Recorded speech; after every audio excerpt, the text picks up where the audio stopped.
Hello, hello, hello, and welcome to the My Empty Hands podcast. Just wanted to give a little disclaimer about this particular episode with Sifu Mark Williams. First of all, still working out this podcasting thing, so had a little bit of technical difficulties, little audio issues kind of at the beginning, but I think everything still came out okay. The second thing is that Mr. Williams unfortunately had a bit of a squeaky chair, so you'll probably kind of hear that through the episode. Hopefully, that's not too distracting. Not to worry though. We will be recording another episode at another time, so maybe we can we'll make sure we get all the audio cleaned up for that. But I think everything came out all right, so I hope you enjoy. And once again, thank you all for listening.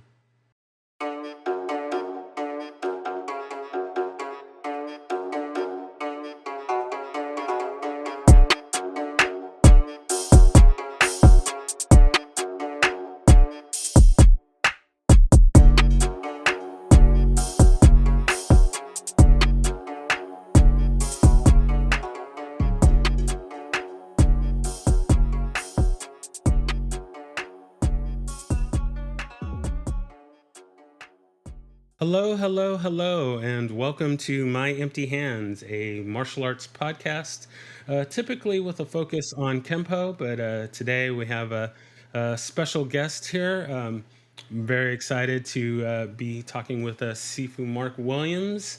For those that are not familiar with him, he is one of the teachers featured on the show Kiddie Kai, which I am truly in love with, and have watched quite a few times at this point, and have told everyone that I train with and know to watch it, because it's just a good fun watch, and interesting dynamics between the different instructors featured on. But yeah, I'm just really excited to kind of get into Mr. Williams' story, and we're going to just kind of jump right in.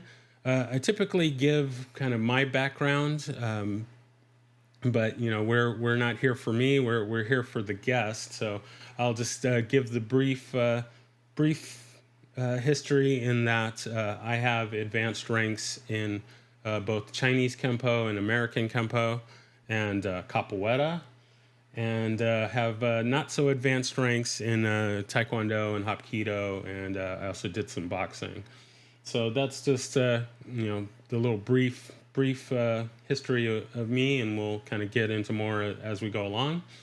But yeah, I'm gonna turn it over to Mr. Williams here to go ahead and tell us how the martial arts found you, how you got started, and yeah, we'll just go from there. So take it away, Mr. Williams, sir.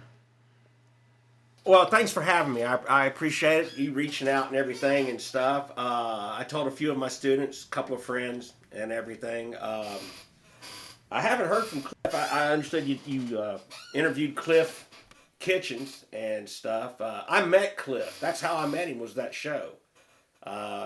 Even though he's in my backyard, I didn't know him from House Cat. Our producers found him. And the funny thing, he teaches on the same lake as I do. And but it was neat. I've got to meet him now, and we've done a few things together. There's a few tournaments we've gone to where I've bumped into him again. But very interesting individual. In the TV show Kiddie Kai, he talks a bit about his youth. It was spine chilling, to say the least, some of the things he had to go through as a kid. I admire him a lot. Me, I started in karate. A lot of people don't know that which really I am, but I did get started in karate. I took Shotokan from my father, started taking at 7, 1968, and he taught. I mean, it wasn't like a lot. He learned in Okinawa. He was stationed in the Marines, and I later got in Ishinru under Master Sergeant Rodriguez, and we lost him, like I said, in a car accident. That was real sad.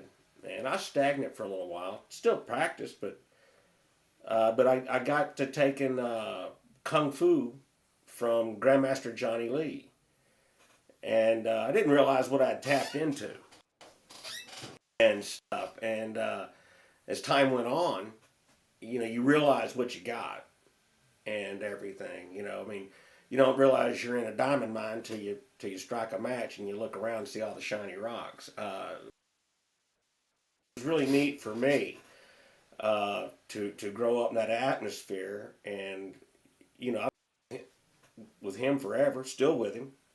I took my students there not too long ago to took my black belts to him and everything, and they got to have a class with him and some time, and that was a lot of fun. It's always fun when you're the student, but when you take your students, which are his grand students, they call him Sigong. It's really a pleasurable thing. You just sit there and you just go, golly, look at that. It's an awesome thing. But I've been coaching 35 years now. I tell people I got a good friend, Dennis Brown, and he teaches up in Washington, D.C. area. He's a kung fu teacher as well. And we make the comment to each other every now and then, we've seen things. I'm 63, if I'm not mistaken. Dennis is in his 70s. And as martial arts has gone on and grown and prospered, we've seen things over the years, transitions, how things have changed. I remember in the TV show, Kiddie Kai, we had the luxury of working with John Chung. It's kind of like the Luke Skywalker, Darth Vader thing. That's kind of how they were portraying us. But truth be known, I love John to death. But and in the show, he refers to me as a groupie. Well, I was. When they would play the Fifth of Beethoven at tournaments back in the day, it would bring the house down. Hell, the man hadn't even stepped in the ring yet. It was John Chung. But I think it was neat back then, coming up behind those guys. You had Cynthia Rothrock, Karen Shepard, John Chung, George Chung, the Reyes. We also had, still living back then, Robert Triez, great pioneers in the martial arts and everything. The PKA was rocking. So you had the Bill Wallaces and the John Longstreets and the Bob Thunder Thurmans. I feel like that I was lucky to grow up in that era of martial arts compared to what I'm seeing today. I get to say I saw these guys in their prime, and I think it helped me. A lot of people have never seen how Bill Wallace acts in public, and he's probably one of the nicest people on the planet. He's very approachable, and that's important to kids. If you're a real prick about being approached and stuff, who are you being to that kid? Are you being a role model? Well, not if you're doing this, a stiff arm. And a lot of our sports, they do stiff arm the kids. I don't see that in martial arts tournaments. I see very humble people, and to this very day, I'm approached all the time. I take every second. I account for it. Hey, yeah, no problem. Who all we got here? But I also question them. Well, who am I? You're Sifu Mark. Well, how do you know me? Kiddie Kai.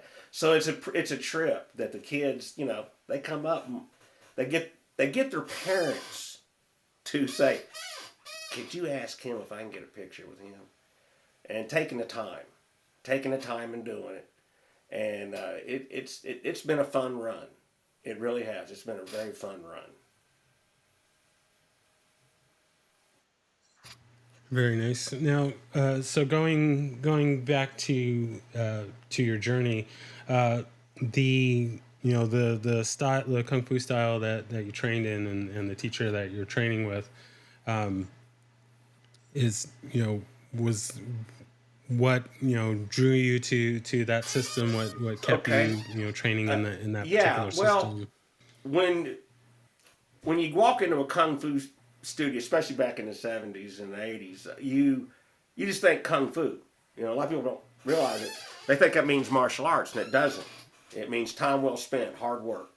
Okay, wushu is how you say martial arts in Chinese. But the style that Master Lee taught me was Mahjong Lahorn. And it's a lost track style of the northern Shaolin long fist. And it's an amazing style. If I say it in Mandarin, Mijong, it's deception. If I say it in Cantonese, Mahjong, it's lost track. And a lot of people go, well, what? Is there a movie I can watch or something? There is and there isn't. Okay? You can watch, there's a Bruce Lee movie, Fist of Fury, or you got Chinese Connection, where he goes up to the original Qinwu Association, and you can see Ho Yanji's picture in the background. Who killed Master?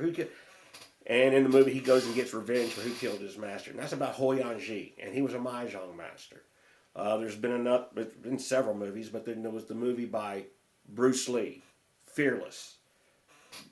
That is somewhat a little spruced up, but somewhat about Ho Yanji and his trials and tribulations, and how he founded it, or co-founded the Qinwu Association, which became a very formidable school, still exists today, and stuff. Master Lee, my Sifu, taught at the Qinwu Association while he was still in China. He came here in '74, and what made him pick Shreveport, Louisiana, I have no clue. He could have gone anywhere, but I'm so thankful he picked my hometown. And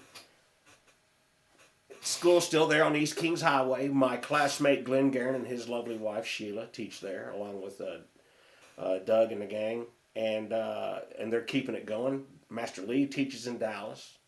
I'm located here in Denver, North Carolina, just north of about 15 minutes north of Charlotte, and I'm here in the area where they refer to as the Lake Norman area. I have a school here. I teach with a friend of mine, Danny McCall. He teaches the karate side, I teach the kung fu side, and we have a good working relationship. I've been there, golly, 10 years now. And so I was ready to cash in my chips. I was done. I was like, I've had it. And I said, and he's like, hey, come on over here. I went to his school. We had a long talk, and I'm still teaching. So I'm glad I made the right decision. I'm glad he had a powwow with me. But like I said, the art I teach, and it's not easy to teach it. It takes so long to get a black belt in it. You see so many people quit before they get there.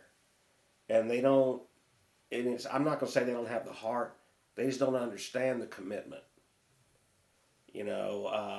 You watch these people on the Olympics and they compete, they don't realize they've been practicing their entire lives for that one moment. And you go, well, I don't take martial arts, but what's that one moment? Well, your one moment might be that moment on the street that you have to defend yourself. And if that's the only moment you get, be thankful you knew something. So it's all about that one moment, but yeah, it might not be for a trophy, it might be for your blood. So I think how you put yourself in martial arts is very, very important. Gotcha. Very nice. Now, so coming up when you did, karate was I guess kind of the karate and judo were more of the prevalent arts. So, kind of how was it coming up being I don't know, I guess more exotic style compared to kind of everything else that was coming up at the time? Was there kind of rivalries, or was it kind of hard to I don't know, kind of explain what you were doing versus what kind of the other other schools that were starting to kind of come up. How how was that Well, experience? In the earlier time coming up and stuff, really all there was out there was open tournaments. Okay, so to go to, and I never went to a tournament ever until I got with Master League. And of course, we had tournaments there in Louisiana and everything. But to walk into a open martial arts tournament, and we're the only kung fu guys in there. We're it. And I had upperclassmates that were black belts before my time came along. So you had the Gary Todds, the David Winches, the Joey Spinellis out of my school, Don Perry's, and Calvin, Randy Harper. They would go in there and just beat the hell out of everybody. I don't care if it was fighting forms, whatever. And Master Lee would always do a demo. It didn't matter if it was his tournament or somebody else's. So we did the lion dance. So these guys were wore out, you would think. No. They'd get in there and they'd compete. They were always in the hunt for grand champion, all of them. Russell Sauls, Gary, all of them. And then David was in the hunt for sparring. And Joey was always in the hunt in the light contact sparring, point sparring. So it was really neat. And I have to admit that a lot of the karate guys back then appreciated the kung fu guys. I don't know what. Now, we're northern style, once again. Okay, there's a northern style and there's a southern style. And then you got the Tai Chi styles. But there is a difference between northern and southern.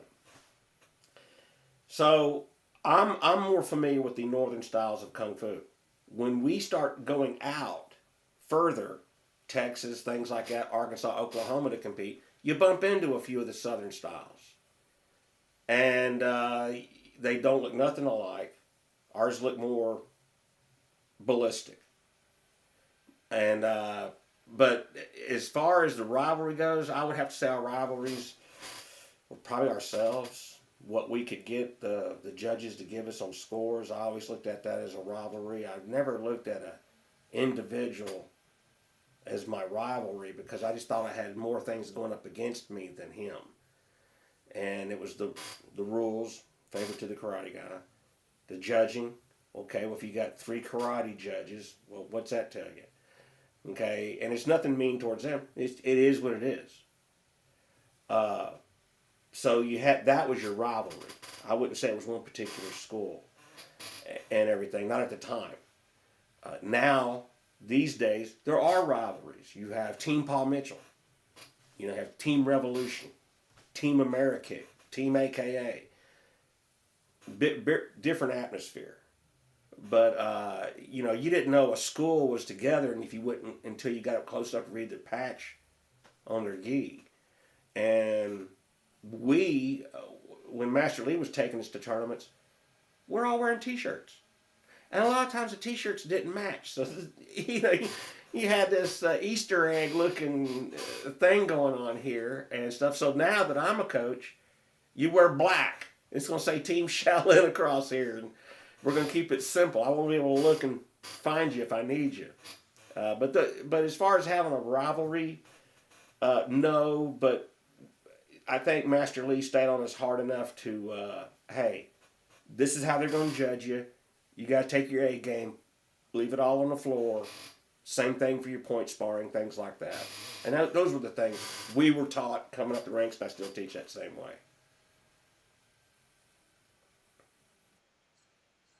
Very nice, very nice. So with the teaching side of it, was that kind of something that you were always interested, early on in the training? Yes and no. Did I that never kind thought of I come had later? the patience to do it. And I would bet money going back in time if Master Lee had to put his finger on it. Because of my hyperness. And I mean, I was a loaded gun 24/7. I just have energy. And so I would have to say, both of us would have to say, didn't see it coming. I did mention as an underbelt to my Sifu one time. We're just sitting down in his school talking. We're in Shreveport. And I made the comment, I think I would like to teach one day. And all he said was, I believe you. No big thing about it, no nothing, just kind of. But I've always thought about that to this very day. I believe you. But in the early 80s, I blew out my knee real bad. So there went competition out the window. It's over. And I was a real athletic kid. That's not something you want to deal with. So I started teaching before I even had my first knee surgery. And then finally, after about 2 years, I get a knee surgery. And then I get another one 2 years later, and they put a cadaver ACL in.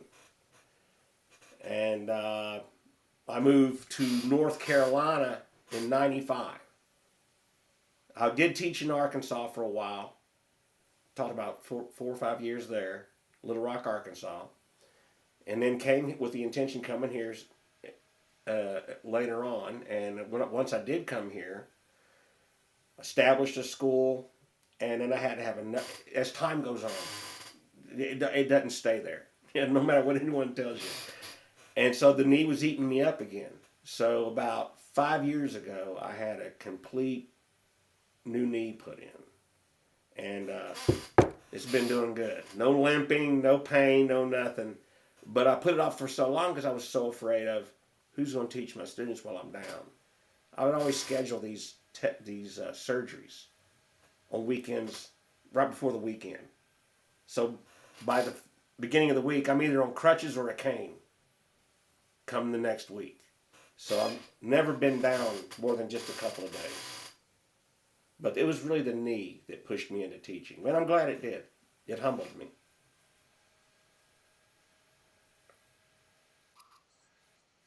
Very nice. Now, so for me, I at the school that I'm training at currently, I just recently entered the instructors program. But in my capoeira life, I've been teaching for a number of years, and what I'm would like to hear about is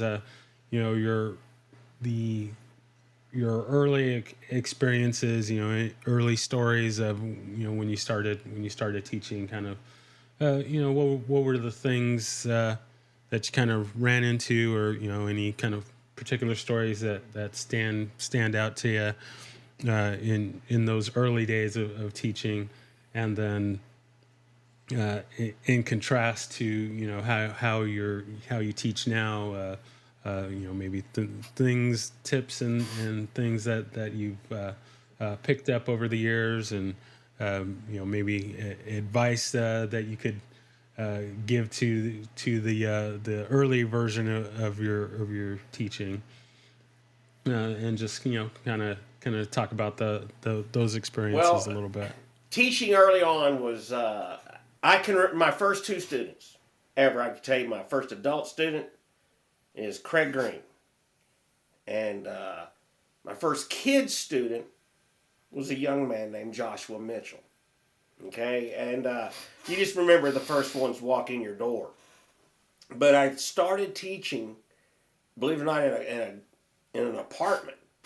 We'd moved the kitchen table out of the way and stuff. There was some people that just found out I knew Kung Fu. I mean, I wasn't, just now getting set up in Arkansas, so I really hadn't started putting the Bunsen burners on teaching. Only Craig Green knew I was teaching. I was teaching him to the side because he was getting picked on. So I was like, come here. Well, after a while, it went from teaching in an apartment to the garage. From the garage to the backyard. Now I'm going to open a school. And we did a big grand opening, had Master Lee come up. We did a demo. He taught a seminar. And it was a lot of fun. And as time goes on, he would always tell me that when I first started teaching, he sat down with me, and he had said this to me more than one time. My first couple years teaching. Sifus can't get sick. Sifus can't get sick. You can't call in.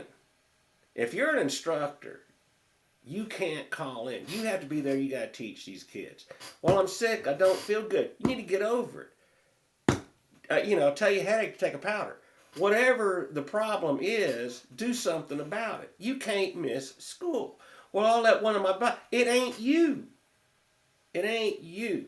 And that's something he got through to me. He said, people come take Kung Fu from me because I'm Johnny Lee. And the people going to come take from you, they're going to take from you because you're Sifu Mark Williams. He said, but if you're not there, it's missing. That key element is missing. So I've learned that the hard way. Sifus don't get sick. Okay, even with a knee, and you go. I went into my school with a walker this last. I didn't miss my classes, and I wasn't going to. And it was. Now some of my students and their parents, kind of chuckled, going, "Dang, man!"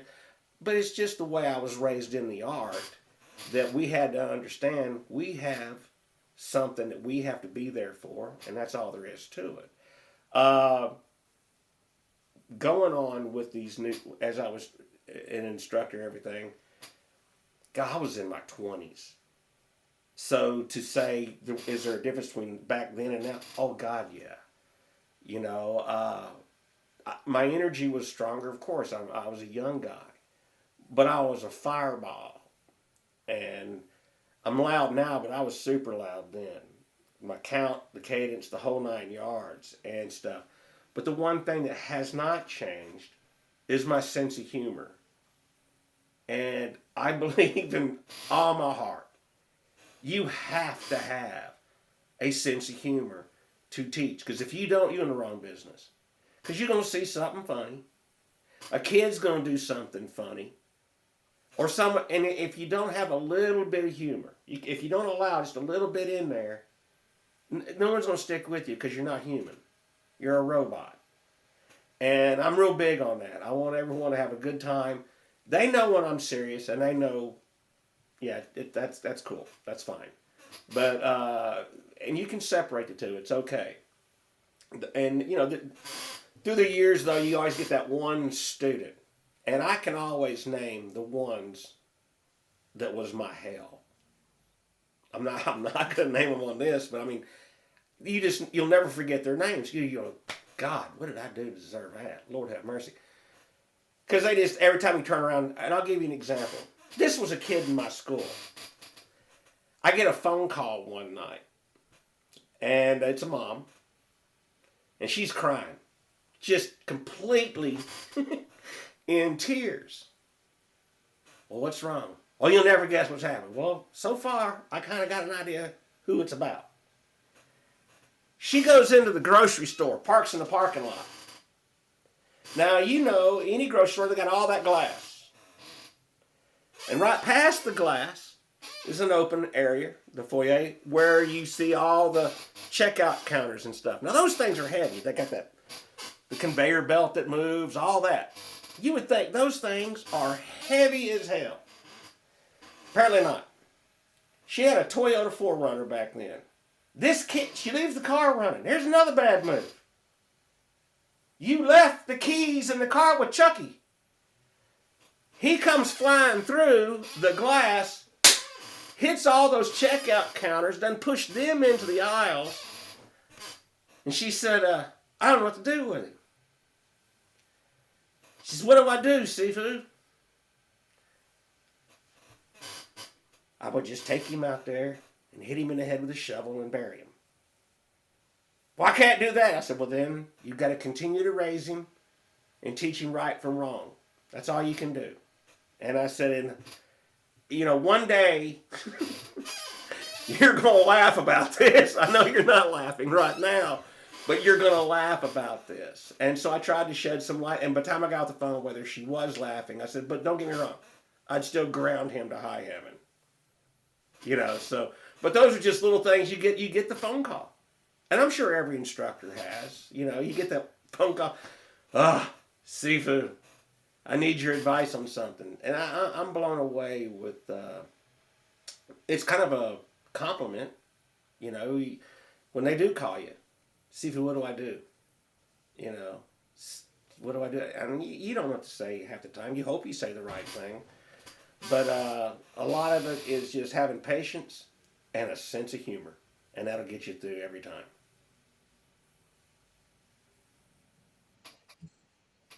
Very nice. I like it. I like it. So, uh, we of course have to talk Okay. about Kiddie Kai.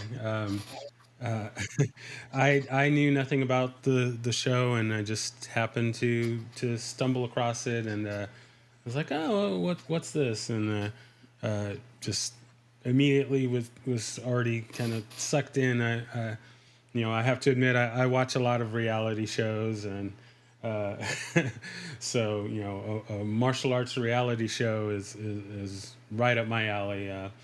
But yeah, I enjoyed it. I've watched it quite a few times already, and I'm sure I will rewatch it again, especially now getting to speak with you and the others that have been on the show.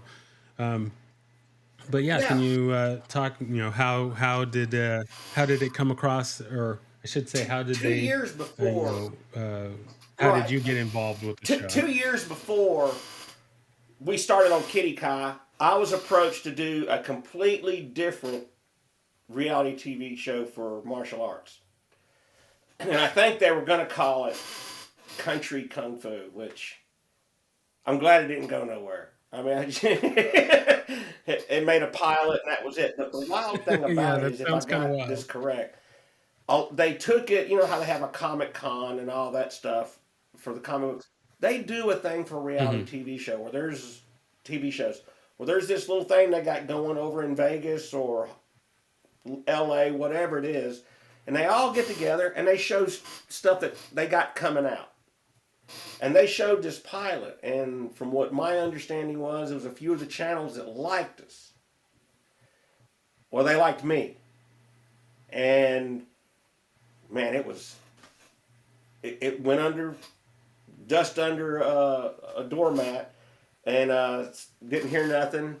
And all of a sudden, I get a phone call, and it's from a lady, a casting lady who talked to the last casting agent I dealt with for a few years ahead of time. She goes, send me the film you have of that kung fu guy. So they did, and then she called me. She sent me an email, and then she called me. So then we get to talking, and asked me if I do this, this, this. I said yeah, and told her who I wouldn't work with right off the bat.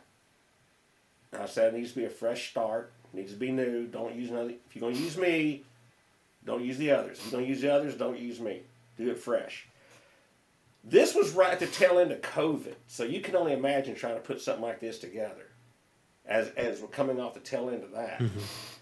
So they probably interviewed me for 2 years, just talking. I turn around like, when's this?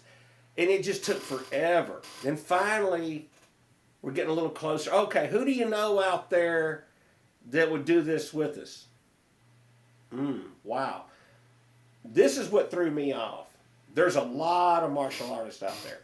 Okay, now let's show we're on the same page. Kiddie Kai, they interviewed over 200 instructors. Even though they started with me, they still went out, interviewed 200 instructors, 200 schools, and they still came back to me. So they were asked, well, who do you work with? I gave them every single martial artist, even ones that I probably wouldn't want to work with. But they're notable here in the area. And I wish you could have heard them coming up with every reason in the world. And here's what it boils down to: having a camera in your school and seeing how you teach. What are you hiding? What are you doing? What kind of BS are you teaching your people? You know what I'm saying? And that's how I viewed it too. I'm like, okay, I've seen how y'all compete. This answers every question I've ever had about you. You know, but we did get I reached out to Jeff McGregor, who's a good friend of mine. They got Cliff, and we were wanting to come up with another guy, and I finally said, has anyone talked to John Chung? And at first they were like, guy's way up there in Virginia. Well, hell, so is Jeff McGregor. So they finally listened to me and Jeff. Jeff said the same thing. So they get a hold of John Chung, and they were glad they did. John came on board, and it made it more fun, because we'd have to plan tournaments through Zoom. You got all four of us on the screen, and just like me and you were having a rough time earlier, Jeff's the worst. Yeah, good luck. Jeff's the worst. So you'd see three screens on. I'm looking forward to that. I've actually reached out to him to be on the show. Jeff's a good guy. We're trying to talk. Jeff's a good guy. His son will help him though. His son will help him. But no, as far as Kiddie Kai goes, there was a lot of stuff. You can tell this was filmed in the summer, but yet there's a couple shots where I'm wearing a sweatshirt. So they were filming me way back in the winter ahead of that and stuff, and still used a lot of those things. They would ask me. They'd say, it was wild. Every one of them called me Sifu. Every one of them. And I told them, Mark's fine, whatever. No. It meant a lot to them too. No, Sifu. But they called everybody else by their name. But they were a lot of fun to work with. I worked with Hot Snakes Media was our production company. So I had Eric and Shannon Evangelista. They owned the company. They had all their guys with us. The Conway boys, Jackson and Christian Conway, Brock Alexander, Annie. Good group. Loved them. There was a couple situations where we wanted to kill our showrunner. The first person he pissed off was John Chung. John called me. We're talking. And I knew it was going to go south for that guy after that. And sure enough, the complaints. But the whole thing with Kiddie Kai that I did enjoy was the fact it showed this is where a lot of these other martial artists had a problem. I was okay with, sometimes parents are what they are, okay? And they stick their nose where it doesn't belong, or they get overprotective. This is a martial arts tournament. You need to stay your ass in the stands. We got this. And you'd be, or you're going to have a coach get mad and lose his cool, or want to have a talk with the ref, and the ref's in his ring. Things happen. Well, some of these, martial artists and stuff around in our neck of the woods were like, you shouldn't show it like that. Well, what should we be showing? What are we supposed to be portraying? Are you saying we a bunch of little angels? Because we ain't. We have moments. People have egos. People get hot-headed. It happens. Give you a perfect example. This is on the set of Kiddie Kai. No one planned this. When you say reality show, it was a reality. So guy's getting mad because it's taking a little long. Well, when you have cameras getting set up and things like that, it's going to take a little longer than an actual tournament maybe. Give or take. What's this guy do? This idiot goes outside and hits the outside of the gym that we're filming at. What's the gym made out of? Concrete. Oh yeah, that was brilliant. Comes in, his hands all bloody and everything, and I'm looking, and that was just one of Jeff's parents. And I said, what the hell? He goes, you know how them hillbillies are, Mark. That was that was his way, and that was on the set of Kiddie Kai. Filming the very first tournament scene that we did. So there was a lot of other things that happened that was real funny. I couldn't get over how mad these guys could get. Even me, and understanding a tournament never starts on time. I don't know what we're getting pissed about. I've never seen a tournament start on time in my entire life. especially these around here.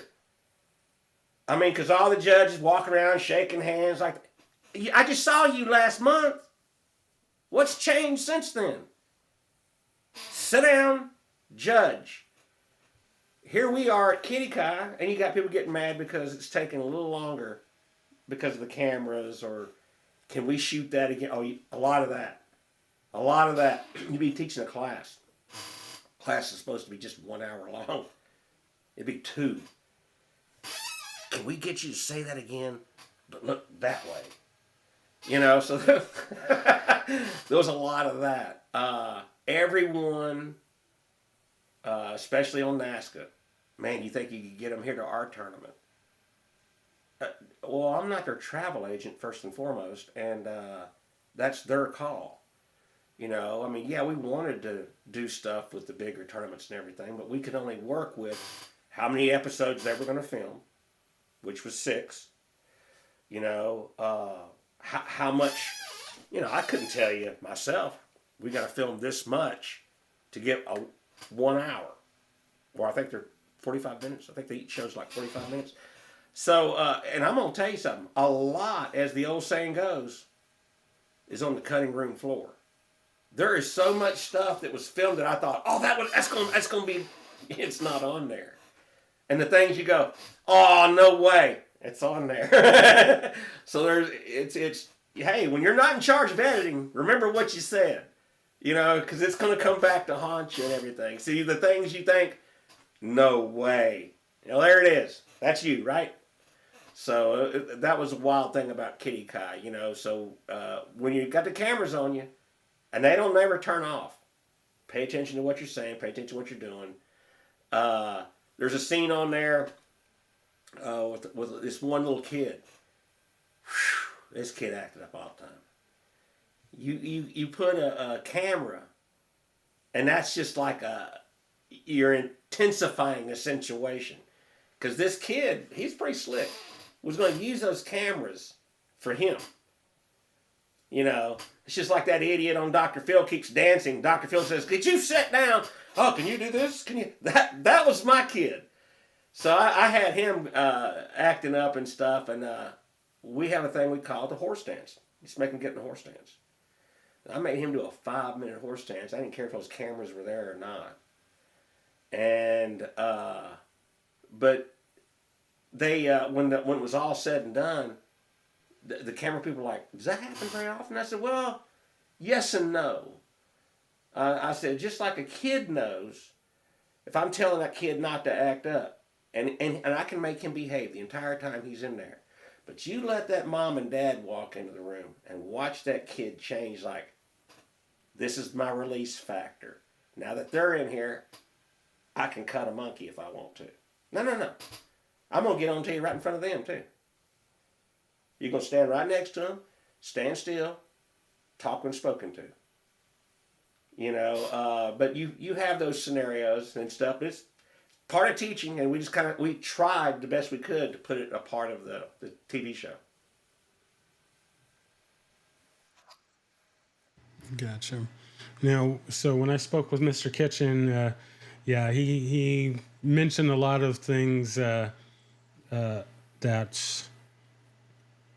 were, you know, very, you know, you kind of touched on it, how kind of, you know, what shows up on the show is a bit different than, you know, kind of what happened, or, you know, a lot of things, you know, ended up on the cutting room floor.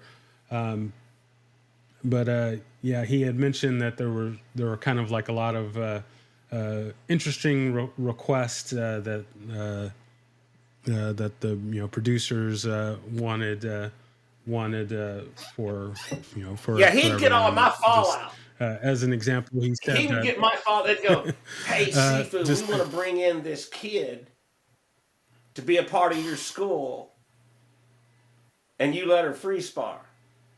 I said, "Hell no. You mean right off the bat, bring her in here, suit her up, and she..." I said, "Ain't no way in hell."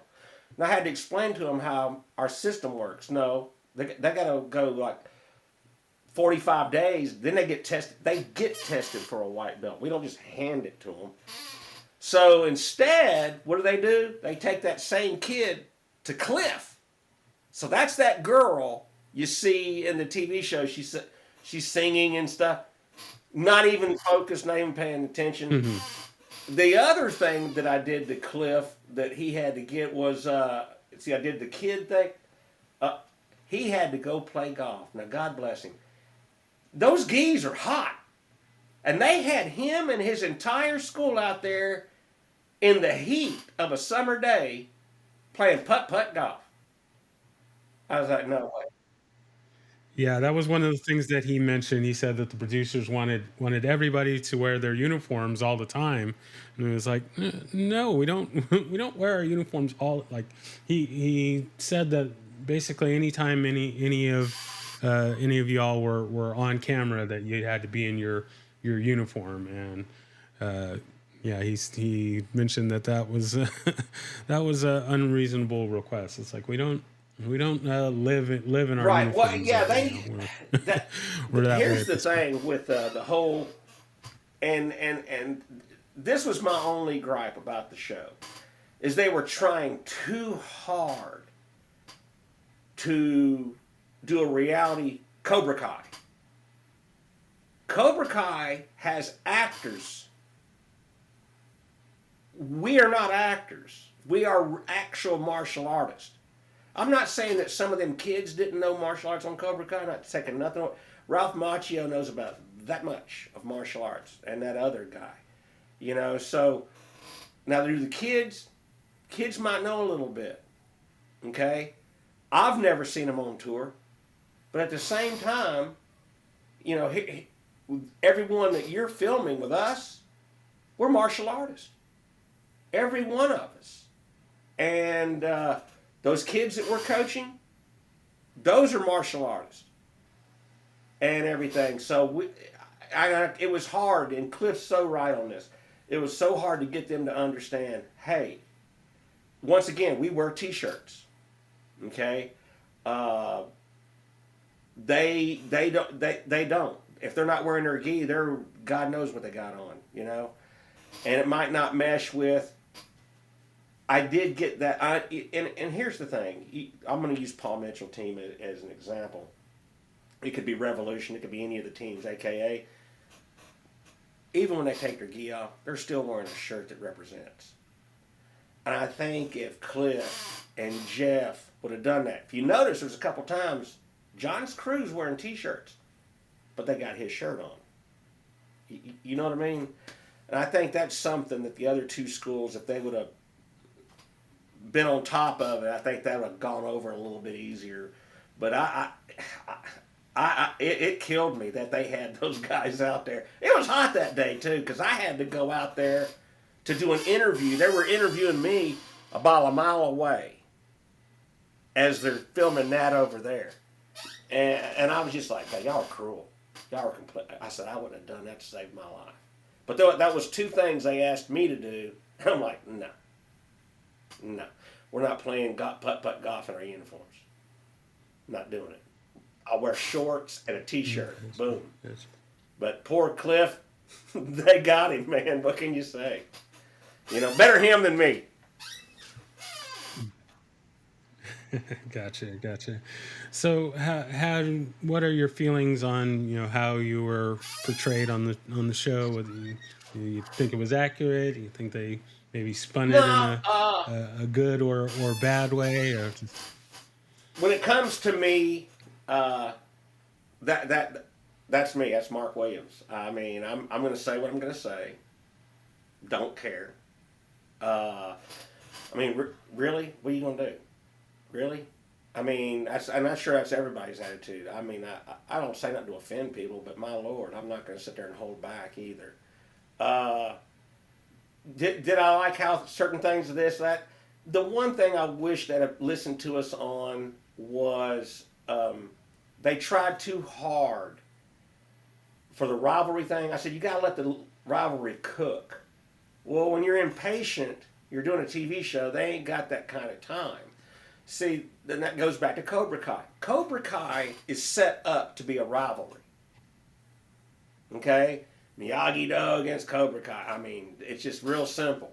Okay, but it's fictitious.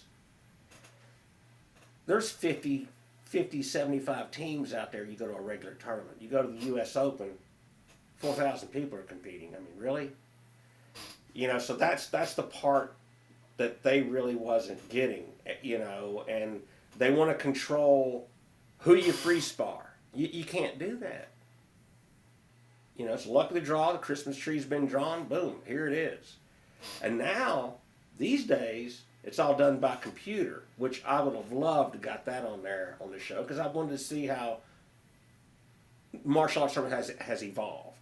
I think that would have been a really cool thing to show on the TV show. But, I really wasn't worried about how I was portrayed. I really wasn't. I mean, I was going to be me no matter what. And if people don't like me being me, I see some of the things I see the haters out there and stuff. And I look at it this way. I've worked on 2 TV shows now. There's things that we have irons in the fire coming down the pike and stuff. I'm constantly notified. I get emails to this day from Warner Brothers Discovery. So I know things. I got feelers out there and stuff. And all these other guys that are complaining are on an island by themselves, complaining. And nobody hears them except themselves. So, you can sit out there and until someone finally rides a boat next to your island and hands you a megaphone, you're not being heard.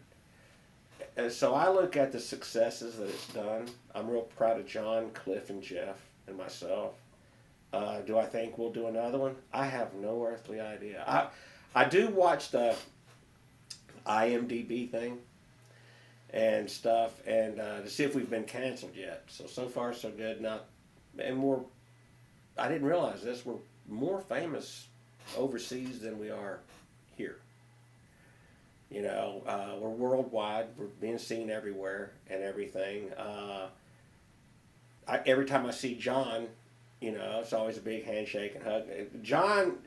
John is a big fan of my daughter. He loves watching her forms and stuff, and he's always super nice to her.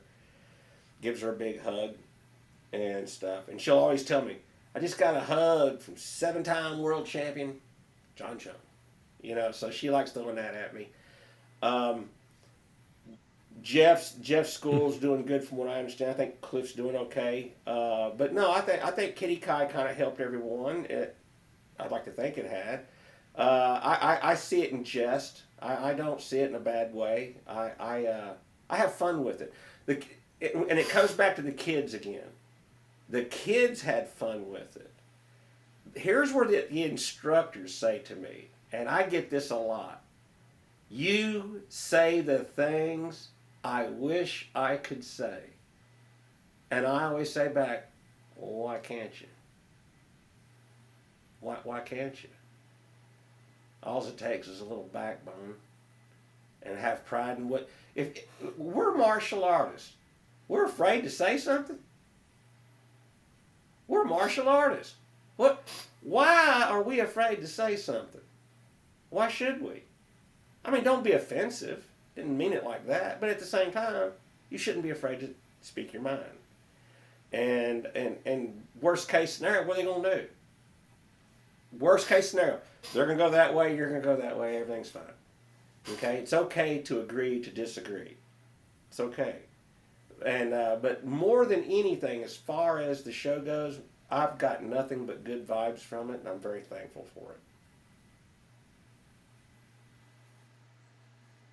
Very nice. I like it. I like it. I'm glad that there isn't this kind of feeling that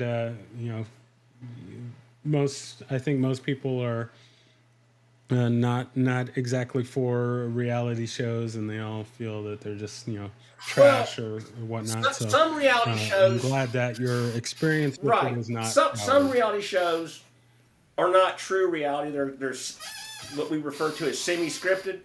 I was never handed a script. Mm-hmm. I saw a post.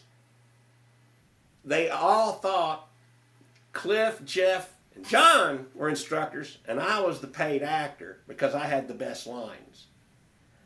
and I'm known for the one-liners and stuff. And all that comes from my grandparents raised me. So, and I can tell you can already tell that's where this guy got him from. My granddad was World War II, Korea, and Vietnam. His son, Ben, was a Marine. I've heard it all. And over time, you learn these things that are set.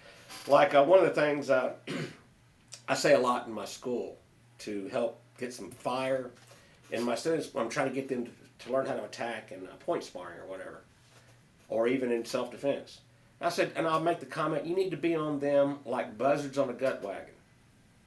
And it's just simple things like that, and that comes from my grandfather. It was things I've heard him say that he was going to do to me. I'll be on you like buzzards on a gut wagon. Don't you do that. I mean, so that's pretty much it in a nutshell. But hey, look, I think when we lose our history of who we are, it's not just the traditions of the art, but who we are. You lose contact. And that was the thing that really got me to be the main focus of the show, Kiddie Kai, was because I was so wide open and everything, and they liked that and stuff. And to this day, my producers call me, they'll wish me Merry Christmas, things like that and stuff. So, I mean, we stay in contact pretty good, and I'm thankful for that working relationship. But it's just real fun. They think it's me just spurting this stuff. No, I teach the same exact way. You know, I'm kicked back, but at the same time, I want to keep things moving.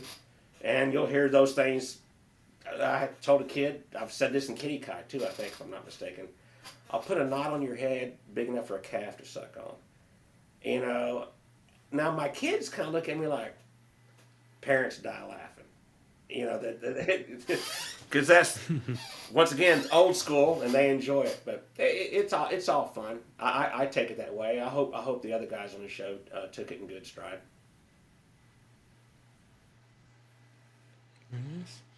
All right, so as we get close in on a close for our time today, I've got kind of my currently it's my final four questions. I keep kind of changing this up here a little bit. Since you are not a Kempo stylist, these questions will have to kind of tweak a little bit, but I will just kind of throw them out there anyway. First one being, do you have a favorite technique? So in the Kempo world where things are kind of broken up into, you have your basics, your basic, kick, punches, and blocks and whatnot. And then the self-defense techniques is, its own section. But favorite technique. I will modify this to well, whatever. As far as favorite technique, I'd have to say, and it doesn't matter. Back in the day, talking about USKA, groin kicks were allowed. Okay. Now in a real fight, everything's allowed. But my favorite technique, I'm 5'9". So, and I tell my students all the time, bears don't hunt bears, lions don't hunt lions, tigers don't hunt tigers. Those animals look for something they can whip and kill real easy. And that's what a bully does. A bully picks on something he knows he can beat.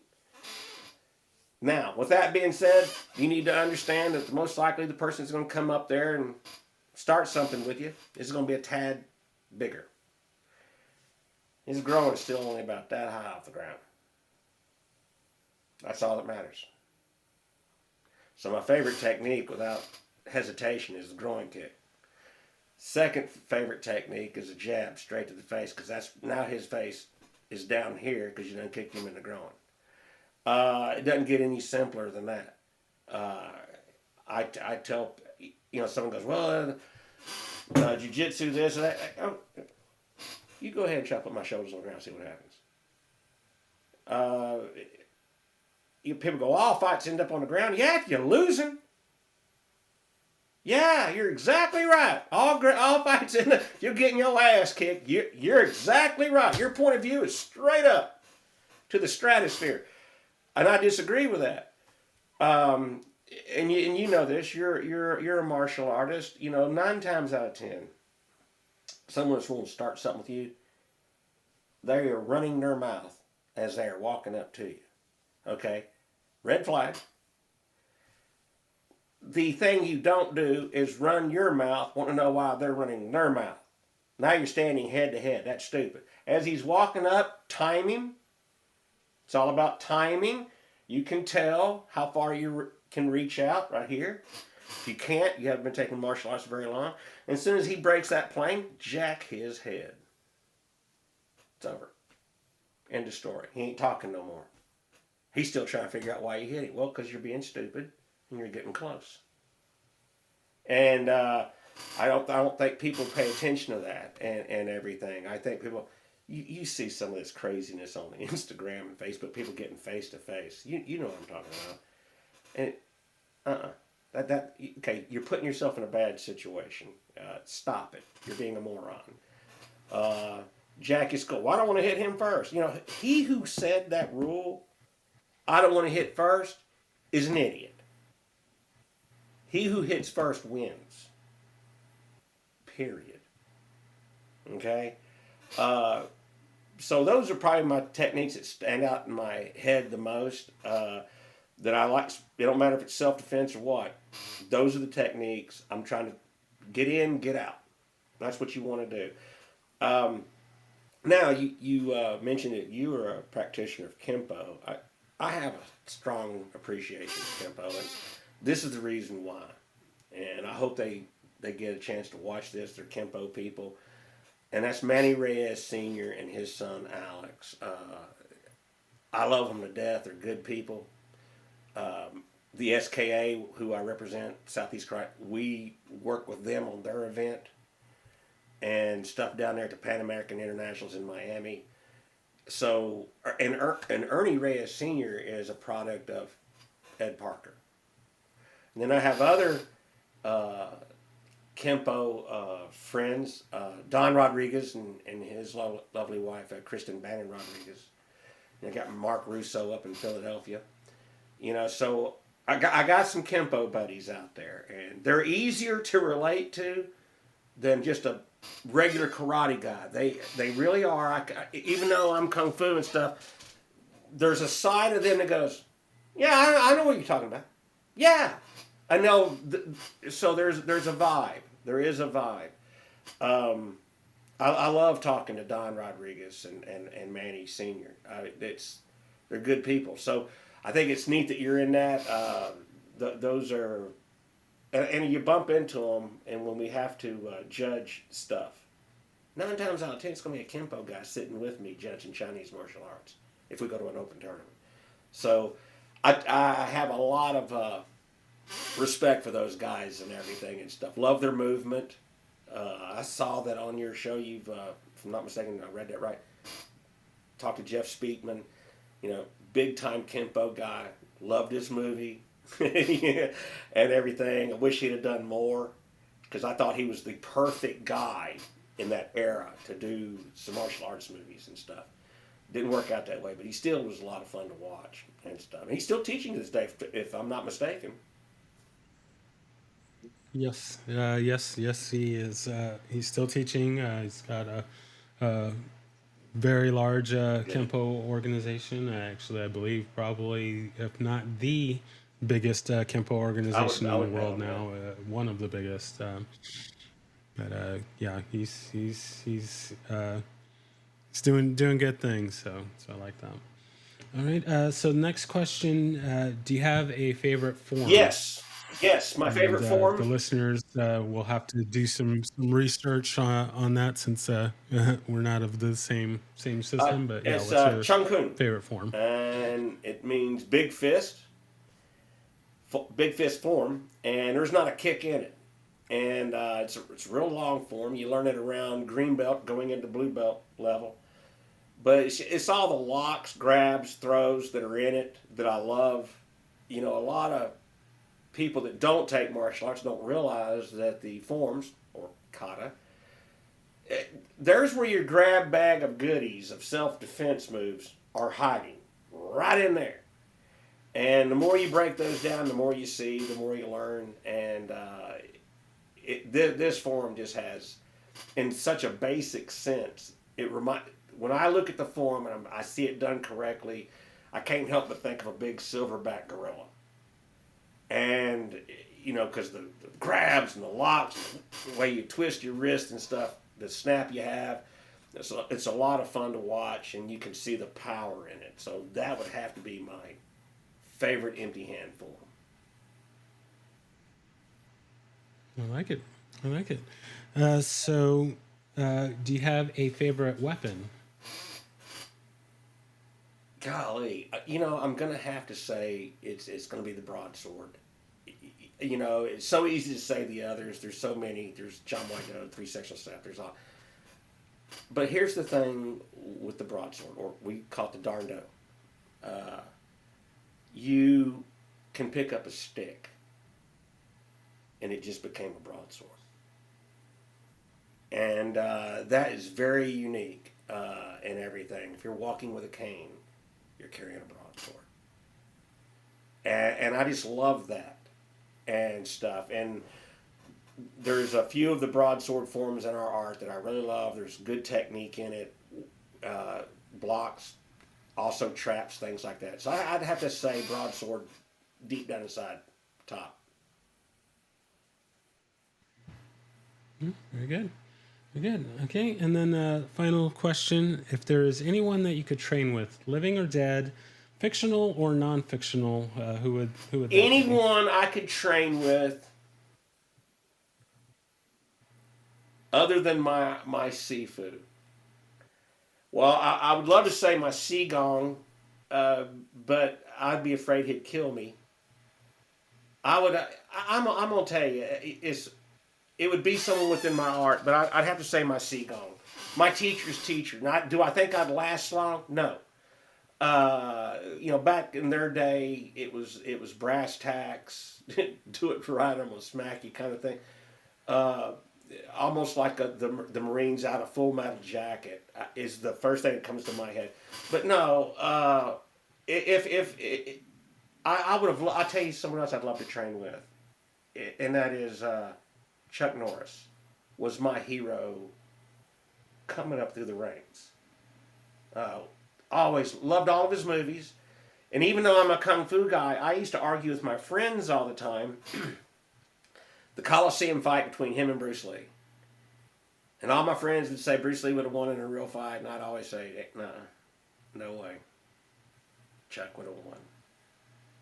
Even if Chuck Norris is being humble, oh, he's really good and stuff, because Chuck Norris is humble. He's a real nice guy. But I don't care. In my heart and soul, Chuck would have took it to him. I just believe that. And I'll never quit believing it. I like it. I like it. All right. Well, now is the time for shameless self-promotion. So you can say anything you like, or plug anything you like, or anything that maybe we didn't get to that you wanted to get out there before we close out. You have the floor. And well, yeah. First off, I appreciate you, Reggie, for reaching out to me. I do. I like talking to other martial artists and stuff, and from around the country. I'm slower. I'm starting to slow down as time goes on. I'm coming up on my 63rd birthday, and so I'm not traveling as much. Now, if some of these other promoters had it their way, I'd be around all the time. They're very, very nice. I judge a lot of places. Some places I just stand around and be Mark. But the big thing is, I hope everyone watches the show Kiddie Kai. We're on Discovery Plus. We're on Max, Hulu, Prime Video. We're on everything now. And we're all over the world. And I think that's really a cool thing that we've got 4 martial artists teaching from 4 different schools coming together. We did this show. People don't realize it. We are friends. We really are. Would I have left a tournament if the rules changed? I have done that before.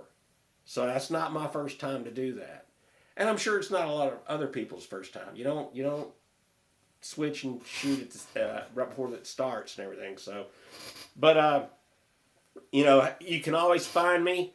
I go to a lot of the NASCAR tournaments, Pro Mac.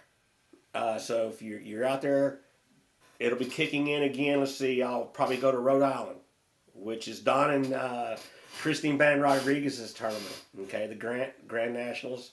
They're in Rhode Island. Also going to the Battle of Atlanta, the U.S. Open, the Pan American Internationals. You got U.S. Capital Classics. I'll hit all those this summer.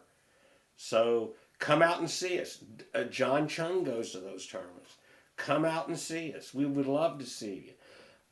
Compete in that circuit. We're all there, and everything. Don't be afraid. Don't be shy. Come on up to us. Get a picture with us. At the same time, keep practicing your art. All you guys out there, practice your art. Make your senseis and your sifus happy. Don't forget the traditions that made your style special. That's pretty much it in the close.